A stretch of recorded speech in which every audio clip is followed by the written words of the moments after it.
Hello സുഹൃത്ത്, നമസ്കാരം. JDS current അഫേഴ്സിലേക്ക് സ്വാഗതം. ഇന്ന് ജൂലൈ 12, ഏറ്റവും ലേറ്റസ്റ്റ് ആയിട്ടുള്ള കറണ്ട് അഫേഴ്സുമായി JDS കറണ്ട് അഫേഴ്സ്. ഇന്നത്തെ ചില ന്യൂസ് ഹെഡിങ്സ് ആണ്. സാർവജനിക് ഗണേശോത്സവ് സംസ്ഥാന ഉത്സവമായി പ്രഖ്യാപിച്ചു. ഏത് സംസ്ഥാനമാണ് ഈ ഒരു ഉത്സവം, ഗണേശോത്സവം സംസ്ഥാന ഉത്സവമായിട്ട് പ്രഖ്യാപിച്ചിട്ടുള്ളത്? DRDOയുടെ ഏറ്റവും ലേറ്റസ്റ്റ് ആയിട്ടുള്ള Astra beyond visual range air to air missile വളരെ വിജയകരമായിട്ട് പരീക്ഷിച്ചു. ഏത് വിമാനത്തിൻ്റെ പ്ലാറ്റ്ഫോമിലാണ് ഇത്തരത്തിലുള്ള ഈ ഒരു പരീക്ഷണം നടത്തിയിട്ടുള്ളത്?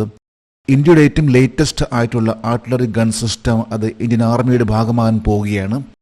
ഇന്ത്യയിൽ ഷൂട്ടിംഗ് വേൾഡ് കപ്പും ജൂനിയർ വേൾഡ് ചാമ്പ്യൻഷിപ്പും നടത്താൻ തീരുമാനിച്ചു. ഇത്തരത്തിലുള്ള ഏറ്റവും ലേറ്റസ്റ്റ് ആയിട്ടുള്ള കറണ്ട് അഫേഴ്സ് ആണ് ഇന്നത്തെ കറണ്ട് അഫേഴ്സ്. നമുക്ക് ഈ കറണ്ട് അഫേഴ്സിൻ്റെ ഡീറ്റെയിൽസിലേക്ക് പോകാം. ഒരു ന്യൂസ് ഹെഡിംഗ് ആണ്, Sarvajanik Ganeshotsav declared as a state festival. Sarvajanik Ganeshotsav സംസ്ഥാന ഫെസ്റ്റിവൽ ആയിട്ട് പ്രഖ്യാപിച്ചു. ഏത് സംസ്ഥാനമാണ് പ്രഖ്യാപിച്ചിട്ടുള്ളത്? എന്നാണ് ഈ ഒരു ഗണേശോത്സവ് ആരംഭിച്ചിട്ടുള്ളത്? നമുക്ക് ഈ കറണ്ട് അഫേഴ്സിൻ്റെ ഡീറ്റെയിൽസിലേക്ക് പോകാം. 2025 ജൂലൈ 11 സാർവജനിക് ഗണേശോത്സവ് ഔദ്യോഗികമായി സംസ്ഥാന ഉത്സവമായി പ്രഖ്യാപിച്ച സംസ്ഥാനം മഹാരാഷ്ട്ര. മഹാരാഷ്ട്രയാണ് ഏറ്റവും ലേറ്റസ്റ്റ് ആയിട്ട് പറയുമ്പോൾ ഈ ഒരു തീരുമാനമെടുത്തിട്ടുള്ളത്. മഹാരാഷ്ട്രയുടെ ഏറ്റവും പ്രശസ്തമായിട്ടുള്ള ഒരു ഫെസ്റ്റിവൽ ആണ്. ഏതാണ്ട് 10 ദിവസം നീണ്ടു നിൽക്കുന്ന ഒരു മഹാരാഷ്ട്രയിലെ വളരെ പ്രശസ്തമായിട്ടുള്ള ഒരു ഉത്സവമാണ് ഗണേശോത്സവം. ഇതിപ്പോൾ ഈ കഴിഞ്ഞ ഏറ്റവും ലേറ്റസ്റ്റ് ആയിട്ട് പറയുമ്പോൾ ജൂലൈ 11 അത് മഹാരാഷ്ട്രയുടെ ഒരു ഔദ്യോഗികമായിട്ടുള്ള ഒരു ഫെസ്റ്റിവൽ ആയിട്ട് പ്രഖ്യാപിച്ചിരിക്കുകയാണ്. മഹാരാഷ്ട്രയിൽ സാർവജനിക് ഗണേശോത്സവ് ആരംഭിച്ച വർഷം 1893. 1893 മഹാരാഷ്ട്രയിൽ സാർവജനിക് ഗണേശോത്സവ് ആരംഭിച്ചിട്ടുള്ളത്. അത്രയും പഴക്കം ചെന്നിട്ടുള്ള ഒരു മഹോത്സവമാണ് ഗണേശോത്സവം. ഏതാണ്ട് 10 ദിവസം നീണ്ടു നിൽക്കുന്ന ഒരു മഹോത്സവമാണ് ഈ ഒരു ഉത്സവം. മഹാരാഷ്ട്രമെമ്പാടും ഇത് വളരെ ഗംഭീരമായിട്ട് ആഘോഷിക്കുന്ന ഒന്നാണ് ഗണപതി പൂജ അല്ലെങ്കിൽ ഗണേശോത്സവം. 1893 മഹാരാഷ്ട്രയിൽ സാർവജനിക് ഗണേശോത്സവത്തിന് തുടക്കമിട്ടത് ആരാണ്? ലോകമാന്യ തിലക്. ബാലഗംഗാധര തിലക് എന്നറിയപ്പെടുന്ന ലോകമാന്യ തിലക് ആണ് 1893 മഹാരാഷ്ട്രയിൽ ഗണേശോത്സവം ആരംഭിച്ചിട്ടുള്ളത്, അതിനുവേണ്ടി മുൻകൈ എടുത്തിട്ടുള്ളത്. അടുത്തൊരു ന്യൂസ് ഹെഡിംഗ് ആണ്, DRDO and IAF conducts successful flight test of Astra beyond visual range air to air missile. DRDOയും IAFും Astra beyond visual range air to air മിസൈലിൻ്റെ വിജയകരമായ പറക്കൽ പരീക്ഷണം നടത്തി. ആസ്ട്ര ഇന്ത്യ നിർമ്മിച്ചിട്ടുള്ള ഒരു മിസൈൽ ആണത്. ഈ മിസൈൽ ആദ്യമേ പരീക്ഷിച്ചിട്ടുള്ളത് ഗ്രൗണ്ടിലാണ്, പിന്നീട് ഇത് വിമാനത്തിൽ വെച്ച് നടത്തിയിട്ടുള്ള ഒന്നാണ്. എയർ ടു എയർ മിസൈൽ ആണ് ആസ്ട്ര എന്ന് പറയുന്ന ഈ മിസൈൽ. നമുക്ക് കറണ്ട് അഫേഴ്സിൻ്റെ ഡീറ്റെയിൽസിലേക്ക് പോകാം. 2025 July 11 beyond visual range air to air missile Astra ഏത് ഫൈറ്റർ ജെറ്റ് പ്ലാറ്റ്ഫോമിലാണ് വിജയകരമായി പരീക്ഷിച്ചത്? Su-30 MKI. ഇന്ത്യയിലെ ഒരു ഫൈറ്റർ പ്ലെയിൻ ആണ് Su-30 MKI. Su-30 MKIയുടെ പ്ലാറ്റ്ഫോമിൽ വെച്ചാണ് ഇന്ത്യയിൽ ഇപ്പോൾ ആസ്ട്ര എന്ന beyond visual range air to air missile ഇത് വളരെ വിജയകരമായിട്ട് പരീക്ഷിച്ചിട്ടുള്ളത്. ആസ്ട്ര എന്ന മിസൈൽ അത് ഇന്ത്യയിൽ തന്നെ നിർമ്മിച്ചിട്ടുള്ള ഒരു മിസൈൽ ആണത്. 2025 ജൂലൈ 11 പരീക്ഷണത്തിനായി beyond visual range air to air missile ആസ്ട്രയിലെ അധിക ഫിറ്റിംഗ് എന്തായിരുന്നു? തദ്ദേശീയ റേഡിയോ ഫ്രീക്വൻസി RFCക്ക് സജ്ജീകരിച്ചിരിക്കുന്നു. ഈ ഒരു മിസൈലിൽ വളരെ പ്രത്യേകമായിട്ട് നിർമ്മിച്ചിട്ടുള്ള അല്ലെങ്കിൽ ഘടിപ്പിച്ചിട്ടുള്ള ഒന്നാണ് indigenous radio frequency seeker. Radio frequency അനുസരിച്ച് ഇതിനെ ഫയർ ചെയ്യാൻ സാധിക്കുന്ന, കൃത്യമായിട്ട് തന്നെ ആ ലക്ഷ്യത്തിലേക്ക് അതിന് എത്താൻ സാധിക്കുന്ന രീതിയിലുള്ള ഒരു മിസൈൽ ആണ് ആസ്ട്ര.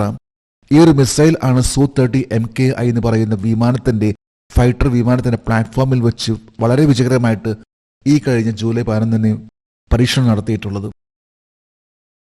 ഏത് സംഘടനയാണ് beyond visual range air to air missile Astra രൂപകൽപ്പന ചെയ്ത് വികസിപ്പിച്ചെടുത്തത്? Defence research and development organisation, DRDO. Defence research development organisation ആണ് BV RAM എന്നറിയപ്പെടുന്ന beyond visual range air to air missile Astra അത് വികസിപ്പിച്ചെടുത്തിട്ടുള്ളത്. Beyond visual range air to air missile ആസ്ട്രയുടെ പരിധി എത്രയാണ്? 100 കിലോമീറ്റർ. ഇന്നിപ്പോൾ മിക്കവാറും എല്ലാ മിസൈൽസിൻ്റെയൊക്കെ നമ്മൾ ആദ്യം അന്വേഷിക്കുന്നത് അതിൻ്റെ റേഞ്ച് എത്രയാണെന്നാണ്. ആസ്ട്ര എന്ന മിസൈൽ 100 കിലോമീറ്റർ അകലെയുള്ള ഒരു ടാർഗറ്റിനെ കൃത്യമായിട്ട് ഇത് പോയിട്ട് അതിനെ അറ്റാക്ക് ചെയ്യാൻ സാധിക്കുന്ന രീതിയിലുള്ള ഒരു മിസൈൽ ആണ്. ഇതൊരു എയർ ടു എയർ മിസൈൽ ആണ്. നൽകിയിട്ടുള്ള പേരാണ് beyond visual range air to air missile. ഏറ്റവും ലേറ്റസ്റ്റ് എന്ന് പറയുമ്പോൾ Su-30 MK എന്ന് പറയുന്ന വിമാനത്തിൽ അതിന്റെ പ്ലാറ്റ്ഫോമിൽ ആണ് ആ ഒരു മിസൈൽ വളരെ വിജയകരമായിട്ട് പരീക്ഷിച്ചിട്ടുള്ളത്. Beyond visual range air to air missile ആസ്ട്രയുടെ ആദ്യ പരീക്ഷണം ഏത് വർഷത്തിലാണ് നടത്തിയത്? 2025 മാർച്ച് 12 തേജസ് Mk-1A വിമാനത്തിൽ. ഈ ഒരു മിസൈലിന്റെ ആദ്യത്തെ പരീക്ഷണം നടത്തിയിട്ടുള്ളത് 2025 മാർച്ച് 12 അതായത് ഈ വർഷമാണ് ഈ ഒരു മിസൈലിന്റെ ആദ്യത്തെ പരീക്ഷണം. അത് നടത്തിയിട്ടുള്ള തേജസ് Mk-1A എയർക്രാഫ്റ്റിൽ വെച്ചാണ്. ഇന്ത്യയിൽ നിർമ്മിച്ചിട്ടുള്ള ഇന്ത്യയുടെ ഒരു വിമാനമാണ്, ഒരു പോർ വിമാനമാണ് തേജസ് Mk-1A. ഇതിലാണ് ആസ്ട്ര എന്ന മിസൈൽ ഇത് വളരെ വിജയകരമായിട്ട് പരീക്ഷണം നടത്തിയിട്ടുള്ളത്. അടുത്തൊരു ന്യൂസ് ഹെഡിംഗ് ആണ് India advanced artillery gun system exemplary mission mode success defence ministry. ഇന്ത്യയുടെ നൂതന ആർട്ടിലറി ഗൺ സിസ്റ്റം മാതൃപരമായ മിഷൻ മോഡ് വിജയം. ഇന്ത്യ നിർമ്മിച്ചിട്ടുള്ള മറ്റൊരു ഗൺ, ആർട്ടിലറി ഗൺ, ഇതിപ്പോൾ ഇന്ത്യൻ ആർമിയുടെ ഭാഗമാകാൻ പോവുകയാണ്. നമുക്ക് കറണ്ട് അഫയേഴ്സിന്റെ ഡീറ്റെയിൽസിലേക്ക് പോകാം. Advanced towed artillery gun system ATAGS ഏത് സായുധ സേനയിൽ ഉൾപ്പെടുത്താൻ തയ്യാറെടുക്കുന്നു? Indian army.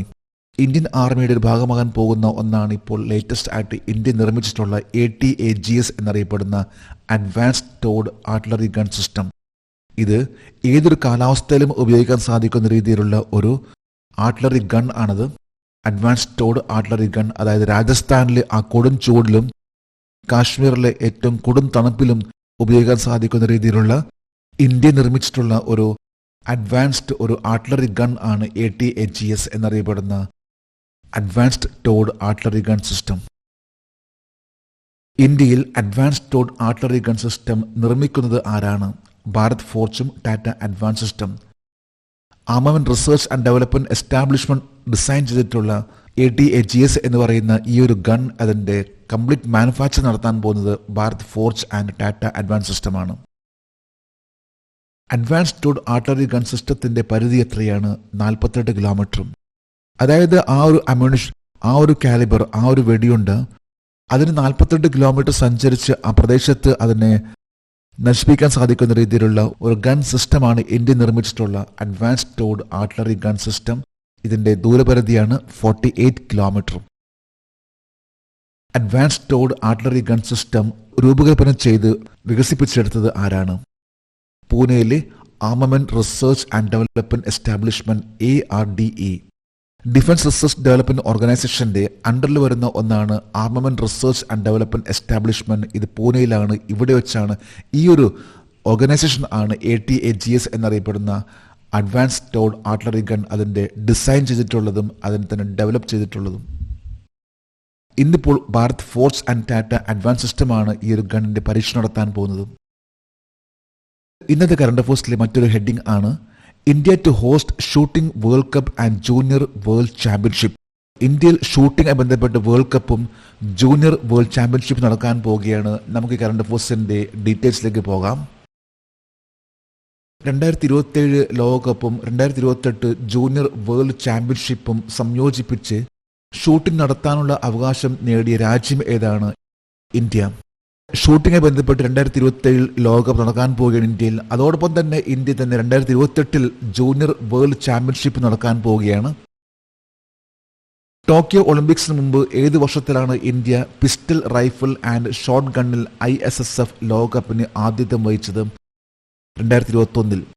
ഇന്ത്യ ഇന്നിപ്പോൾ ഷൂട്ടിംഗ് മേഖലയിൽ ഏറ്റവും പ്രശസ്തമായിട്ടുള്ള ഒരു ടീം ആണ്, ഒരു പ്രൊഫഷണൽ ടീം ആണ്.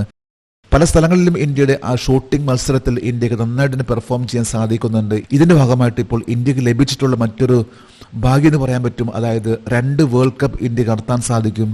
ഒന്നെന്ന് പറയുമ്പോൾ 2027 ലോകകപ്പ്. അത് കഴിഞ്ഞാൽ പിന്നെ ജൂനിയർ വേൾഡ് കപ്പ് ആണ് നടക്കാൻ പോകുന്നത്. ഇത് 2028. അടുത്തൊരു ന്യൂസ് ഹെഡിംഗ് ആണ് ജസ്പ്രീത് ബംറ ബ്രേക്സ് കപിൽ ദേവ് റെക്കോർഡ്. കപിൽ ദേവിന്റെ റെക്കോർഡ് ജസ്പ്രീത് ബംറ തകർത്തു. ക്രിക്കറ്റുമായി ബന്ധപ്പെട്ട ഒരു കറണ്ട് അഫയേഴ്സ് ആണ്. നമുക്ക് കറണ്ട് അഫയേഴ്സിന്റെ ഡീറ്റെയിൽസിലേക്ക് പോകാം.